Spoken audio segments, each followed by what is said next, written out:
Typing coaching centre में विजय का पहला दिन था। वह अपनी सीट पर बैठा टाइप सीखने के लिए नियमावली पुस्तिका पढ़ रहा था। तभी उसकी निगाह अपने केबिन के गेट की तरफ गई। कजरारे नयनों वाली एक सांवली लड़की उसकी केबिन में आ रही थी। लड़की उसकी बगल वाली सीट पर आकर बैठ गई। टाइपराइटर को ठीक किया और टाइप करने में मशगूल हो गई। विजय का मन टाइप करने में नहीं लगा।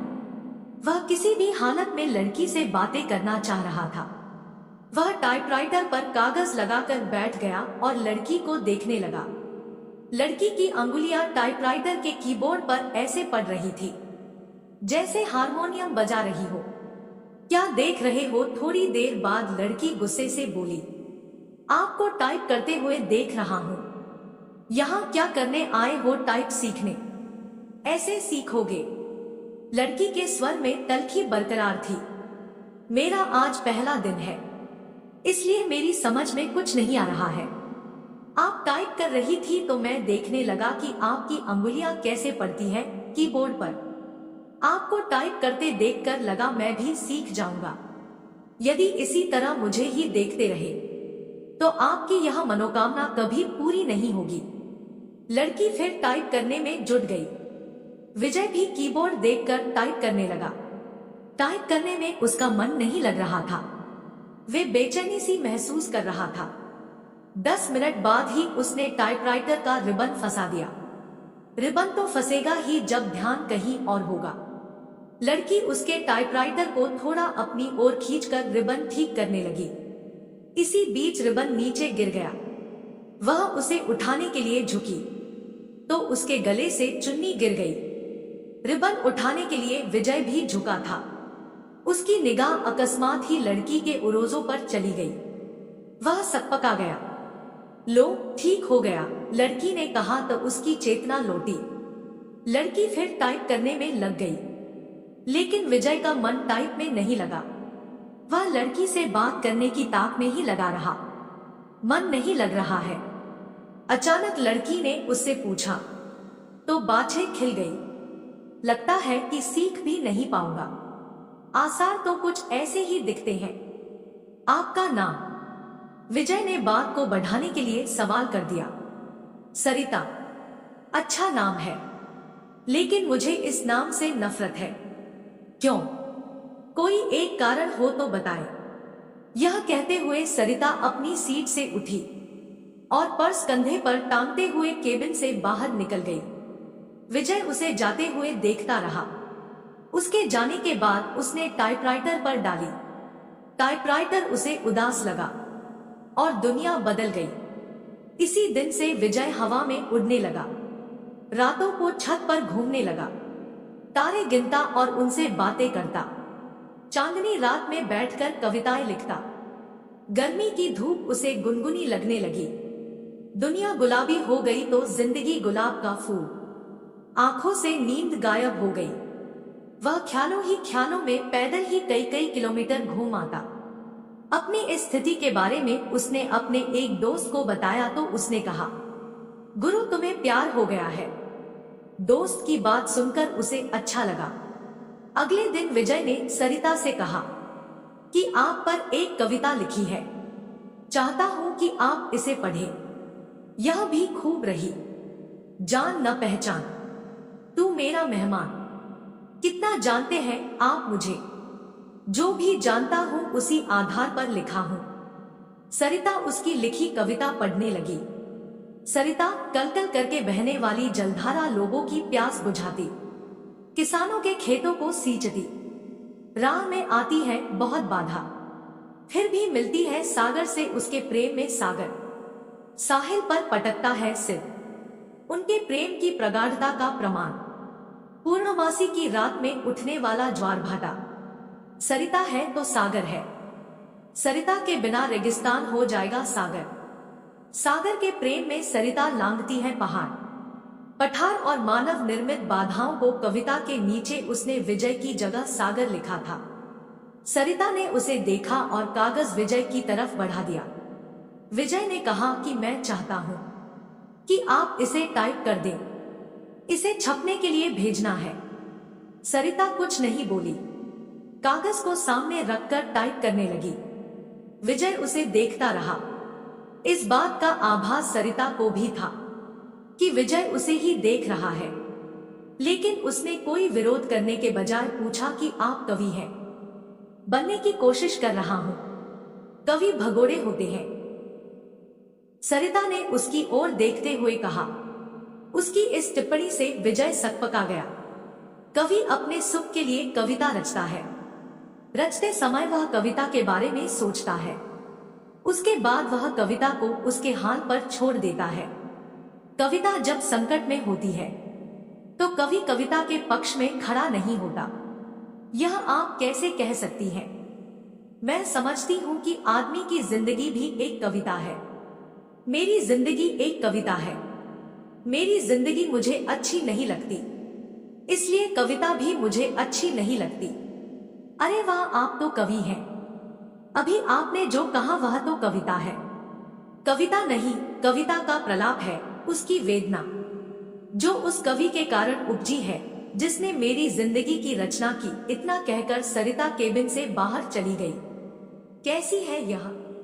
विजय ने सरिता के टाइपराइटर को देखा। लगा जैसे टाइपराइटर किसी शोक गीत की रचना में मशगूल है। प्यार की खुशबू आज उन्होंने बातें अधिक की। उनके वार्तालाप को देखकर टाइपिंग इंस्टीट्यूट चलाने वाली मैडम ने उनके पास आकर कहा कि आजकल तो तुम काफी खुश हो सरिता। बदले में सरिता केवल मुस्कुराई। विजय भी मुस्कुराया। तो क्या मेरे प्यार की गंध इसे भी लग गई? अगले दिन सरिता जब इंस्टीट्यूट आई तो काफी सजी थी। नया गुलाबी सूट पहने थी, बालों का स्टाइल बदला हुआ था। विजय को सरिता का यह बदला रूप अच्छा लगा। वह अपनी भावनाओं को दबा नहीं पाया। बोला, काफी सुंदर लग रही हो। जवाब में जब सरिता ने मुस्कुराते हुए थैंक यू का फूल जब उसकी तरफ फेंका तो उसकी इच्छा हुई कि वह खड़ा होकर नाचने लगे और जोर जोर से चिल्लाए कि उसे प्यार हो गया है। ग्रह नक्षत्रों की चाल आदमी जब निराश होता है या फिर लक्ष्य के प्रति उसकी स्थितियां साफ नहीं होती है तो वह धर्म और ज्योतिषी की शरण में चला जाता है। विजय की भी हालत कुछ ऐसी ही थी। वह सरिता को चाहने लगा था, लेकिन सरिता भी उसे चाहती है यह स्पष्ट नहीं था। वह अपनी बेरोजगारी से भी परेशान था। घर वाले शादी के लिए अलग से दबाव डाल रहे थे, लिहाजा एक दिन वह ज्योतिषी के पास चला गया। नौकरी पाने के लिए वह ज्योतिषी से नुस्खे पूछता रहता है। उसने सोचा कि प्रेम पाने के लिए भी ग्रह नक्षत्रों की चाल जान ली जाए। नौकरी के लिए तो ज्योतिषी कभी कहता है कि आपकी कुंडली में कालसर्प दोष है जो आपके शुभ कार्यों में बाधक है। इसकी शांति के लिए घर में मोर पंख रखें और प्रतिदिन उसे 2-3 बार अपने शरीर पर घुमाएं। सोमवार के दिन चांदी से बना सर्प का जोड़ा शिवलिंग पर चढ़ाएं। नित्य श्री गणेश जी की उपासना करें। धैर्यपूर्वक ऐसा करने पर ही रोजगार प्राप्ति की संभावना बनेगी। विजय ने अभी तक उसके बताए हर नुस्खे को आजमाया, लेकिन आज तक कोई संभावना नहीं बनी। शिकायत करने पर वह कह देता है कि आप पर भाग्य शुक्र की महादशा चल रही है। शुक्र के बलवर्धन के लिए शुक्रवार के दिन 5.5 रत्ती का ओपल चांदी में जड़वाकर दाहिनी मध्यमा में धारण करें। पंडित जी, मेरी कुंडली में प्रेम है कि नहीं? है ना? बहुत है। कुंडली पर सरसरी नजर डालते हुए ज्योतिषी ने कहा, प्रेम विवाह का योग है, लेकिन कुछ बाधाएं हैं। प्रेम विवाह में क्या लफड़ा है? आप पर शुक्र की महादशा चल रही है जो अशुभ फलप्रद है। गोचर में भी आपकी राशि पर शनि की 7.5 चल रही है। शनि शांति के लिए प्रत्येक शनिवार कुत्तों को सरसों के तेल से बना मीठा पराठा खिलाएं। ग्रह शांति के उपरांत ही प्रेम में सफलता की संभावना बन सकती है। सब ढकोसला है। इतने दिनों से आप एक नौकरी के लिए मुझसे क्या क्या नहीं करवाते रहे। मिली नौकरी, साला चपरासी भी कोई रखने को तैयार नहीं। भनाया हुआ विजय ज्योतिषी के कमरे से निकल गया। घर पहुंचते ही मम्मी कहने लगी, तुम्हारे पिता ने लड़की पसंद कर ली है। उनके दोस्त की बेटी है, बीए करके नौकरी कर रही है। तो मैं क्या करूं? शादी कर लो। बिना नौकरी मिले यह नहीं हो पाएगा। फिर तो पूरी जिंदगी कुंवारे ही रह जाओगे। बीवी की कमाई खाने से तो कुंवारा रहना ही अच्छा है। कहते हुए विजय अपने कमरे में चला गया। जिंदगी आसान नहीं। एक सप्ताह तक सरिता टाइपिंग स्कूल नहीं आई। विजय रोज आता रहा और निराश होकर वापस घर जाता रहा। 8वें दिन सरिता के आते ही वह पूछा बैठा कि एक सप्ताह आई नहीं। जिंदगी में बहुत दिक्कतें हैं। कहते हुए सरिता अपनी सीट पर बैठ गई। क्या हो गया? मेरी बहन जो बीए कर रही है किसी लड़के के साथ चली गई। दोनों बिना शादी के ही एक साथ रह रहे हैं। ऐसा क्यों किया? उसका कहना है कि यदि वह ऐसा न करती तो उसकी शादी ही नहीं हो पाती। मतलब हमारे घर के आर्थिक हालात। इतना कहकर सरिता चुप हो गई। मुझे नहीं लगता कि आपकी बहन ने गलत किया है। आज की युवा पीढ़ी विद्रोही हो गई है। वह परंपराओं को तोड़कर नई नैतिकता गढ़ रही है। समय के साथ सब ठीक हो जाएगा। पर माँ तो नहीं समझती। हाँ, उनके लिए समझना थोड़ा मुश्किल है, लेकिन आजकल सब चलता है। हमारा समाज बदल रहा है। बिना शादी के एक साथ रहना पश्चिमी परंपरा है, लेकिन अब ऐसा हमारे यहाँ भी होने लगा है। हाँ, बैठकर सपनों के राजकुमार का इंतजार करने से तो बेहतर ही है, न कि जो हाथ थाम ले उसके साथ चल दिया जाए, चाहे 4 दिन ही सही। जिंदगी में बहार तो आ जाएगी। विजय को लगा कि कह दे कि फिर तुम मेरे साथ क्यों नहीं चलती। हम शादी कर लेते हैं, पर वह कह नहीं पाया। जानते हो, मेरी एक बहन 12वीं में पढ़ रही है। उसका भी एक लड़के से प्रेम चल रहा है। वे दोनों एक दूसरे से शादी करने को तैयार हैं। अगले साल बालिग होते ही शादी कर लेंगे। विजय के मन में आया कि कह दे कि अच्छा ही है। वह अपने आप वर्क खोज ले तो तुम्हें परेशानी नहीं होगी। वैसे भी 5000 रुपए की नौकरी में तुम कौन सा राजकुमार उन्हें दे दोगी। अच्छा है कि वह अपने अपने प्रेमियों के साथ भाग जाए। बातों बातों में एक दिन सरिता ने उसे बताया था कि उसके पिता की मौत हो चुकी है और वह 3 बहन है। उसका कोई भाई नहीं है। बहनों में वही सबसे बड़ी है। वह एक ऑफिस में काम करती है और उसे 5000 रुपए मासिक वेतन मिलता है। दूसरी जगह काम पाने के लिए टाइपिंग सीख रही है। विजय को अपने एक दोस्त के साथ घटी ऐसी ही घटना की याद आ गई। उसके दोस्त की एक बहन अपनी बड़ी बहन के अधेड़ से ब्याह देने के बाद प्रेमी के साथ भाग गई। इसके बाद उसका दोस्त गुस्से में उबल रहा था। तब विजय ने कहा था कि शांत रहो यार, वे दोनों जहां हो कुशल से रहें। उसने जो किया अच्छा ही किया। तुम कौन सा उसे राजकुमार से ब्याह देते। आखिरकार जिंदगी उसकी है, जीना उसे है, इसलिए निर्णय भी उसे ही लेना चाहिए।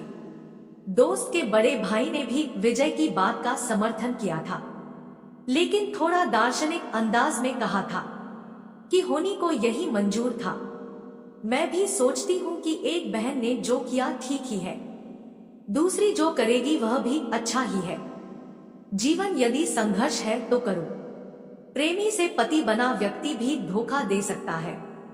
जीवन नरक बन सकता है और माता पिता का खोजा राजकुमार भी यही करता है। लेकिन माँ नहीं मानती, सोचती बहुत है और तबीयत खराब कर लेती है। पुराने जमाने की है ना। हद तो यह हो गई कि वह मुझसे कहने लगी है कि तू भी किसी के साथ भाग जा। मैं उन्हें इस हाल में छोड़कर किसके साथ रो पड़ी सरिता। विजय की समझ में नहीं आया कि वह क्या कहे और क्या करे। स्थिति को सरिता समझ गई तो खुद पर काबू किया और फिर से टाइप करने लगी। 10 मिनट बाद सरिता उठी और बिना बोले ही चली गई।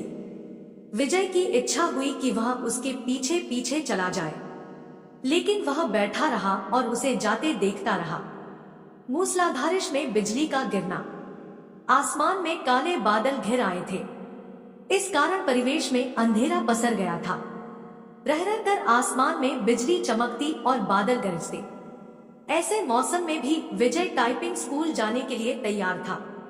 वह सरिता से मिलना चाहता था। जब वह घर से निकला तो बूंदाबांदी शुरू हो चुकी थी।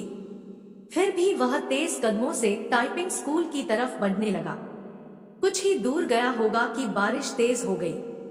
सड़क पर चल रहे लोग भागकर किसी छांव में खड़े हो गए, पर वह अपनी मस्ती में भीगता हुआ चलता रहा।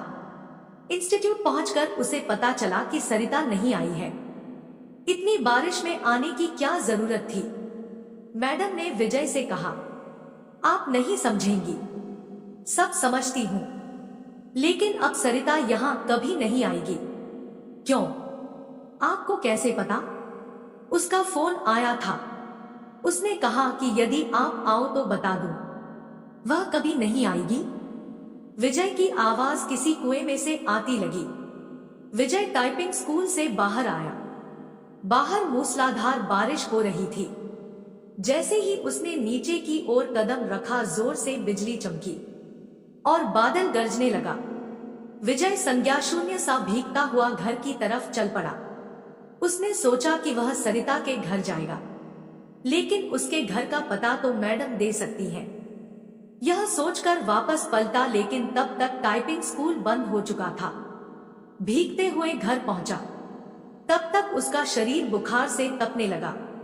लगभग 15 दिन वह चारपाई पर पड़ा रहा। जब कुछ ठीक हुआ तो 20वें दिन टाइपिंग स्कूल पहुंचा। मैडम नहीं मिली। यह सिलसिला 15 दिनों तक चला। 16वें दिन उसे मैडम मिली। उसे देखते ही बोल पड़ी कि काफी कमजोर हो गए हो। उस दिन बारिश में भीगा तो बीमार हो गया। विजय ने मैडम से सरिता के घर का पता मांगा तो उसने एक कागज पर लिखा और विजय को थमा दिया। मैडम को धन्यवाद बोलकर विजय चल पड़ा। वह आज ही सरिता से मिलना चाहता था।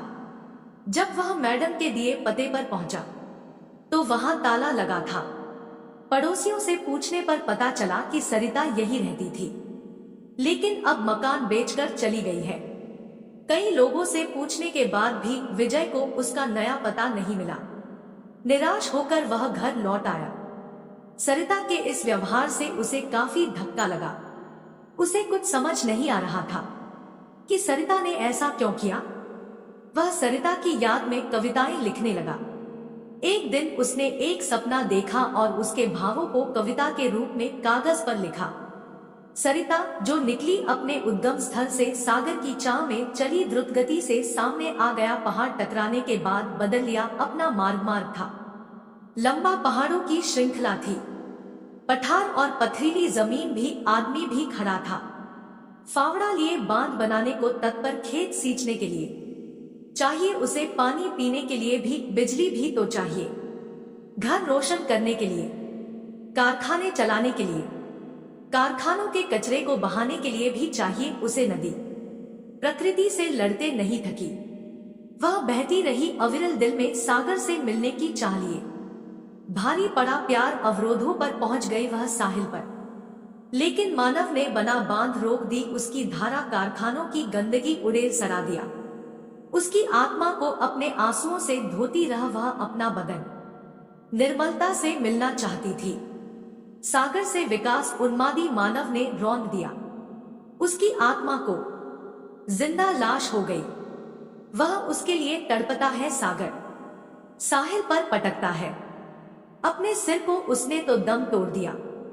मानव के विकास में सागर भेजता है। बादलों को उसे पुनर्जीवित करने के लिए वह जानता है। बेवफा नहीं है, वह सच्चा है। उसका प्यार कैद है। वह मानव के विकास में बरसते हैं। बादल उफनती है, नदी मानव को दिखाती है। अपना विकराल रूप मिलते ही प्यार की ताकत तबाह कर देना चाहती है। वह मानव सृष्टि को बदला लेना उसकी प्रकृति नहीं भागती है। तेज गति से सागर की ओर बाहें फैलाए स्वागत करता है। सागर बताना चाहती है अपने कष्टों को वह, लेकिन कुछ भी नहीं जानना चाहता। सागर जानता है वह मानव स्वभाव को उसका भी तो पाला पड़ा है। इस स्वार्थी प्राणी से विजय की इस कविता को पत्रिका में छपे 1 माह से अधिक हो गया है, लेकिन उसके पास इस बार भी अब तक सरिता का कोई पत्र या फोन नहीं आया है। उसे उम्मीद है कि एक न एक दिन सरिता उससे संपर्क जरूर करेगी। जब से वह कविता प्रकाशित हुई है तब से वह फोन की प्रत्येक घंटी पर चौंक जाता है। यही नहीं, हर रोज पोस्टमैन का बेसब्री से इंतजार करता है और जब उसके आने का समय खत्म हो जाता है तो वह उदासी के समुद्र में डूब जाता है। दोस्तों, उम्मीद है आप सभी को ये कहानी पसंद आई हो। अगर पसंद आई हो तो वीडियो को लाइक और ऐसे वीडियो देखने के लिए हमारे चैनल को सब्सक्राइब जरूर करें। धन्यवाद।